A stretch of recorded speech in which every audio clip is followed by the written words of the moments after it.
श्री शिवाय नमस्तु भयम।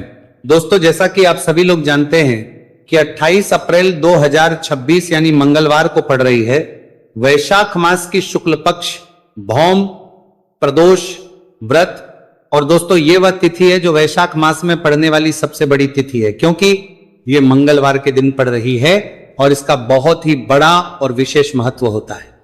पूज्य गुरु जी ने कहा है कि अगर कभी भी मौका लग जाए और वैशाख महीने की प्रदोष व्रत मंगलवार को पड़ जाए तो आप लोगों को एक छुटकी काला तिल वाला उपाय तो अवश्य ही करना चाहिए। इन दोनों का संयोग बहुत ही कम आता है।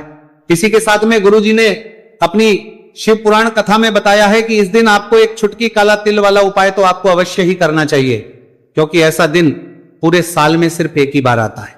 और दोस्तों, आप सभी लोग जानते हो कि मंगलवार प्रदोष व्रत का अगर सबसे बड़ा कोई उपाय है तो वह एक छुटकी काला तिल वाला उपाय है। तो दोस्तों, मंगलवार प्रदोष व्रत के दिन आप लोगों को इस एक छुटकी काला तिल वाला उपाय को जरूर करना है। बहुत सारे लोग होंगे जिन लोगों ने इस उपाय को ना किया हो, मतलब पूरा साल निकल गया, उन्होंने किसी भी दिन इस छुटकी काला तिल वाला उपाय को ना किया हो। पर दोस्तों, आपके पास एक आखिरी मौका बचा हुआ है, जो कि 28 अप्रैल मंगलवार प्रदोष व्रत के दिन है। इस दिन आप लोगों को इस वाले उपाय को जरूर कर लेना है। भले ही आपने पूरे महीने भर इस उपाय को ना किया हो, पर अगर आपने इस महीने के मंगलवार प्रदोष व्रत के दिन अगर इस वाले उपाय को कर लिया तो आपको इस उपाय को करने का वो फल मिलेगा जिसकी आपने कभी कल्पना भी नहीं करी होगी। इसीलिए आप लोग इस वाले उपाय को एक बार जरूर कर लेना है, ताकि आप लोगों के हाथ से यह मौका ना जा सके और आपको इस उपाय को करने का फल मिल सके। दोस्तों, यह उपाय पंडित जी ने अपनी अभी की ही श्री शिव महापुराण की कथा में बताया है। उपाय को आज हम आपको बहुत अच्छे से समझाने वाले हैं। इस वीडियो को देखने के बाद इस उपाय को समझने के लिए आपको कोई और वीडियो को देखने की जरूरत नहीं पड़ेगी। तो चलिए दोस्तों, उपाय को शुरू करते हैं। देखिए, यह इस वैशाख महीने के मंगलवार प्रदोष व्रत के दिन यह इतना खास होता है, इतना महत्वपूर्ण होता है। देखा गया कभी कभी बड़े बड़े पूजा पाठ अनुष्ठान से जो मनोकामना पूर्ण नहीं होते, वह वैशाख महीने की मंगलवार प्रदोष व्रत के दिन एक छोटे से उपाय करने से ही आपकी मनोकामना पूर्ण हो है। और बहुत सारे लोगों ने इस उपाय को किया भी है और उनको इस उपाय को करने का फल भी जरूर मिला है। अगर आप लोग भी इस उपाय को करना चाहते हैं तो आप इस उपाय को पहले अच्छे से समझ लेना, सुन लेना, उसके बाद करना। आपको इस उपाय का फल जरूर मिलेगा और इस उपाय को कर लेने से आपके घर में चाहे किसी भी प्रकार की दुहक और समस्या क्यों ना चल रही हो, आपको उसका कारण भी नहीं पता है कि भाई ये समस्या किस कारण से चल रही है। उसका कुछ भी कारण हो सकता है, जैसे पितृदोष हो सकता है या किसी भी तरह का मंगल दोष भी हो सकता है। तो इस दिन आप लोगों को ये वाला उपाय कर लेना है। ये कैसा उपाय है? जिस उपाय को अगर किसी विशेष दिन पर किया जाए तो भाई उस विशेष दिन का जो है वह तो हमें मिलता ही मिलता है, पर हमने उस दिन पर इस उपाय को किया है तो हमें उससे भी बड़ा फल मिलता है और फल बहुत जल्दी मिलता है, क्योंकि आप इस उपाय को बहुत ही बड़े और विशेष दिन पर रहे हो। तो चलिए अब उपाय के बारे में बात करते हैं, लेकिन उससे पहले आप लोगों को यह जानना आवश्यक है कि आखिर ये उपाय किस समय करना है, किसको करना है और कैसे करना है। तो चलिए हम आगे आपको वीडियो में एक एक करके बता देते हैं। लेकिन उससे पहले अगर आप लोग हमारे चैनल पर पहली बार आए हैं या फिर मेरी आवाज आज पहली बार सुन रहे हैं तो हमारे चैनल को सब्सक्राइब जरूर कर लेना और इस वीडियो को लाइक करके कमेंट बॉक्स में श्री शिवाय नमस्तु भयम ओम नमः शिवाय जरूर टाइप कर देना। तो दोस्तों, इस एक छुटकी काला तिल वाला उपाय को हमें इस मंगलवार प्रदोष व्रत के दिन कैसे करना है, किसको करना है, किस समय करना है और कहां पर करना है, ये सारे सवालों के जवाब आपको इस वीडियो में मिल जाएंगे। और जो ये वीडियो देखेगा भाई, उसको एक छुटकी काला तिल वाला उपाय जरूर करना चाहिए, क्योंकि इस दिन काला तिल का भी बहुत ही बड़ा और विशेष महत्व होता है। और बात आ जाए एक छुटकी काला तिल वाला उपाय की, तो ये सोने पे सुहागा वाली बात हो जाती है और ये एक बहुत ही बड़ा उपाय हो जाता है इस मंगलवार प्रदोष व्रत का। तो अब दोस्तों, इस एक छुटकी काला तिल वाला उपाय को आखिर करना किसको है, सबसे पहले हम लोग वो बात जान लेते हैं। तो देखो, घर की जो बड़ी माताएं बहनें होती हैं, उन माताओं बहनों में से कोई भी एक बड़ी माता बहन इस वाले उपाय को कर सकती हैं।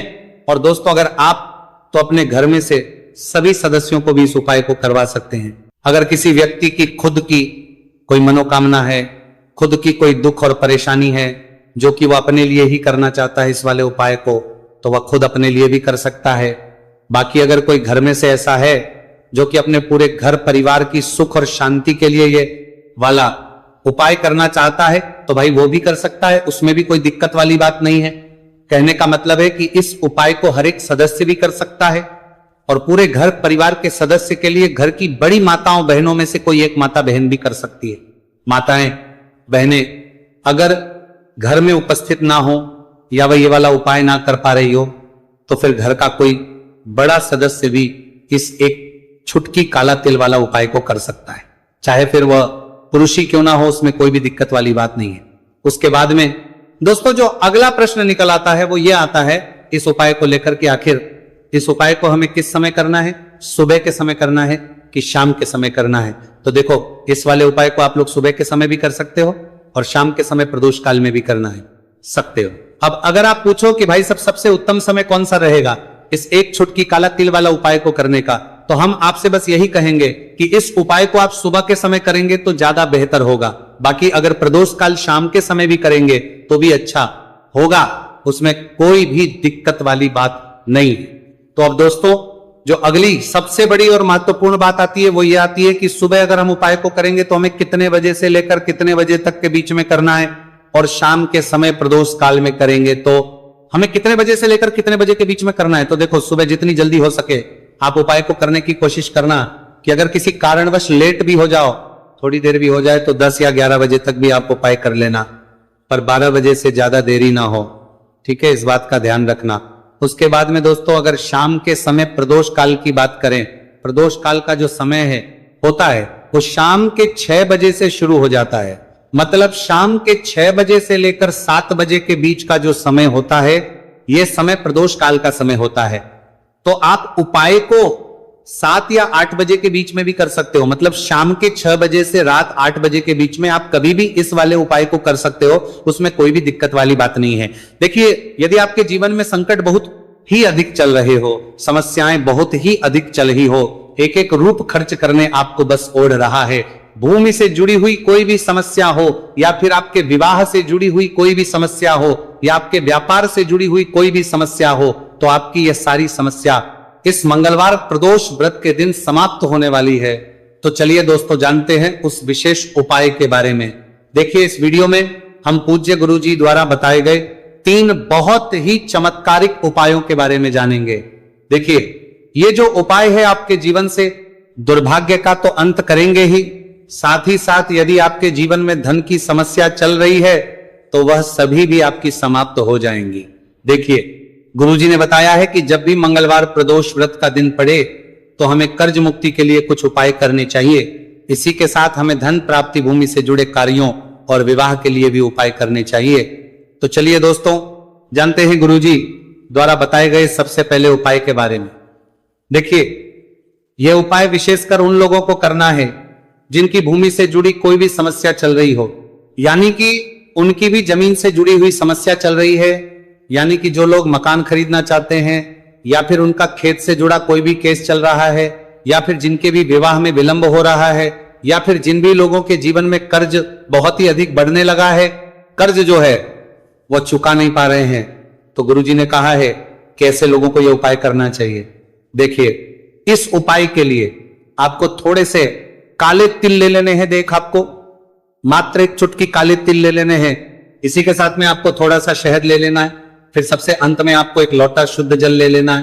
तांबे के पात्र के अंदर आपको अपने घर से शुद्ध जल ले लेना है और इन सभी सामग्रियों को आपको लेकर के पहुंच जाना है भगवान शिव के मंदिर में। देखिए पूज्य गुरुजी ने बताया है कि इस उपाय को आप सुबह से लेकर के शाम तक किसी भी समय में कर सकते हैं। देखिए मंदिर पहुंचने के आप जो काले तिल लेकर के गए थे उनमें आपको थोड़ा सा शहद लगा लेना है।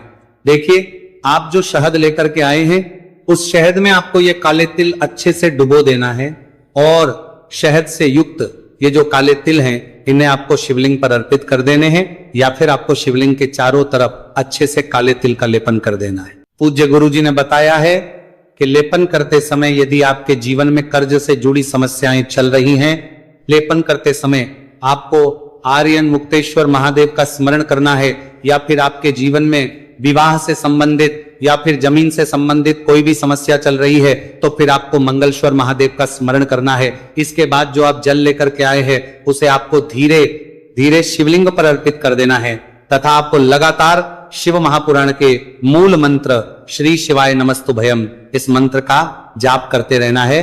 पूज्य गुरुजी ने बताया है कि सिर्फ एक मंगलवार प्रदोष व्रत ये उपाय करके देखना और आप स्वयं देखेंगे कि 2 से 3 महीने के अंदर आपके जीवन से जुड़ी हुई जो भी समस्याएं हैं बस सभी समस्या बहुत ही जल्द महादेव की कृपा से दूर होने लगेगी। तो दोस्तों इस प्रकार से आपको ये पहला उपाय ना है। अब हम जानते हैं दूसरे विशेष उपाय के बारे में। देखिए, इस उपाय के लिए आपको एक प्यारी सी बेलपत्र ले लेनी है, इसी के साथ में एक लोटा शुद्ध जल लेना है तांबे के पात्र के अंदर, और इसी के साथ में आपको थोड़ा सा शहद ले लेना है। देखिए, मंगलवार का दिन है और मंगलवार प्रदोष व्रत के दिन यदि हम शहद का उपाय करते हैं तो इससे महादेव हमसे बहुत ही अधिक प्रसन्न होकर के हमारी मनोकामना को परिपूर्ण करते हैं। देखिए दोस्तों, यदि आपको बेलपत्र नहीं मिल पाती है तो आप भगवान शिव के शिवलिंग पर जो बेलपत्र छड़ी हुई होती है उसे शुद्ध जल से धो करके उसका उपयोग कर सकते हैं। तो इन सभी सामग्रियों को आपको भगवान शिव के मंदिर में लेकर के पहुंच जाना है। गुरुजी ने कहा है कि इस उपाय को भी आप सुबह से लेकर के शाम तक किसी भी समय में कर सकते हैं। देखिए, मंदिर पहुंचने के बाद आपके पास जो एक बेलपत्र है और बेलपत्र की जो सबसे बड़ी वाली पत्ती होती है और उसकी जो चिकनी साइड होती है उस पर आपको अच्छे से शहद का लेपन कर देना है।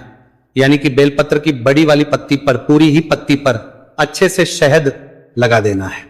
अब देखिए, ये जो बेलपत्र है इसे आपको अपने सीधे हाथ की हथेली पर रखना है और आपके जो भी कार्य अटक रहे हैं, देखिए बहुत से लोग ऐसे होते हैं जो अपने नौकरी को प्राप्त करने के लिए सालों से तैयारी करते हैं लेकिन उनको नौकरी नहीं प्राप्त हो पाती है। बहुत से ऐसे लोग होते हैं जो बहुत ही मेहनत करते हैं, धन भक्ति के लिए बहुत अधिक प्रयास करते हैं लेकिन फिर भी उनको धन प्राप्त नहीं हो पाता है। तो गुरुजी ने बताया है कि जब भी आपको अपने कार्यों में सफलता ना मिले तो फिर आपको मंगलवार के दिन इस उपाय को अवश्य करना चाहिए। देखिए, अब आपको जिस भी कार्य में सफलता प्राप्ति करनी है उस कार्य को सफल बनाने के लिए आपको महादेव से प्रार्थना कर लेनी है, और फिर ये जो एक बेलपत्र है इसे आपको भगवान शिव के शिवलिंग पर अर्पित कर देनी है। देखिए, बेलपत्र की चिकनी साइड जिस पर आपने शहद लगाए हैं वह शिवलिंग से स्पर्श रहेगी और इसकी जो डंडी है वो आपको जलाधारी की ओर रखनी है। इस प्रकार से आपको ये बेलपत्र अर्पित कर देनी है। अब देखिए, आप जो एक लोटा जल लेकर के आए हैं उसे आपको भगवान शिव के शिवलिंग पर धीरे धीरे अर्पित कर देना है। श्री शिवाय नमस्तुभयम इस मंत्र का जाप करते हुए देखिए, जैसे ही ये जल शिवलिंग से होकर के जलाधारी की ओर बह करके आएगा तो इसे आपको थोड़ा सा अपने सीधे हाथ की हथेली में झेल लेना है। इस जल को आपको अपनी दोनों आंखों पर लगा लेना है और इस जल का थोड़ा सा छिड़काव आपको अपने शरीर पर कर लेना है। पूज्य गुरुजी ने बताया है कि जब भी हम मंगलवार के दिन शहद वाली बेलपत्र शिवलिंग पर अर्पित करते हैं तो इससे हमें महादेव हर कार्य में सफलता प्राप्त करवाते हैं। यदि हमें अपनी मेहनत करने के बावजूद भी पर्याप्त मात्रा में सफलता नहीं मिल पा रही है तो गुरुजी ने कहा है कि आपको मंगलवार प्रदोष व्रत के दिन यह चमत्कारिक उपाय अवश्य ही कर लेना है। अब दोस्तों, हम जान लेते हैं गुरुजी द्वारा बताए गए तीसरे विशेष उपाय के बारे में। देखिए, इस उपाय के लिए भी आपको मात्र एक लोटा शुद्ध जल ले लेना है तांबे के पात्र के अंदर। फिर इसी के साथ में आपको एक प्यारी सी बेलपत्र ले लेनी है। बेलपत्र आपको ध्यान रखना है कि कैसे भी कटी हुई खंडित नहीं होनी चाहिए। अब देखिए, मात्र 2 सामग्री लेकर के आपको भगवान शिव के मंदिर में पहुंच जाना है। पूज्य गुरुजी ने बताया है कि यह उपाय विशेषकर उन लोगों को करना है जिनकी कोई भी विशेष मनोकामनाएं जो कई दिनों से परिपूर्ण नहीं हो पा रही है, चाहे वो विवाह से संबंधित हो, नौकरी से संबंधित हो, व्यापार से संबंधित हो, चाहे किसी भी प्रकार की मनोकामना है जो परिपूर्ण नहीं हो पा रही है तो उसके लिए आपको यह उपाय करना है। देखिए, इस उपाय को भी आप सुबह से कि शाम तक किसी भी समय में कर सकते हैं। देखिए, मंदिर पहुंचने के बाद सबसे पहले तो आप बेलपत्र लेकर के आए हैं, उसे आपको अपने सीधे हाथ की हथेली पर रखना है और आपको महादेव से प्रार्थना करनी है कि हे मेरे महादेव, मेरी ये जो मनोकामनाएं बहुत दिनों से अधूरी है, मैंने कई प्रकार के उपाय कर लिए हैं, कई प्रकार के व्रत कर लिए हैं, लेकिन अभी तक मेरी मनोकामना परिपूर्ण नहीं हो पाई है। तो उस मनोकामना को परिपूर्ण करने के लिए प्रार्थना करनी है और यह एक बेलपत्र आपको शिवलिंग पर अर्पित कर देनी है। देखिए, बेलपत्र की जो चिकनी साइड है वो शिवलिंग से स्पर्श रहेगी और इसकी जो है वो आपको जलाधारी की ओर रखनी है। इस प्रकार से आपको यह बेलपत्र अर्पित कर देनी है। इसी प्रकार से आपको यह बेलपत्र अर्पित करनी है। अब देखिए, आप जो एक लोटा शुद्ध जल लेकर के आए हैं, इसे आपको धीरे धीरे शिवलिंग पर अर्पित कर देना है। इस मंत्र का जाप करते हुए देखिए, जल अर्पित करते हुए आपको कम से कम 11 बार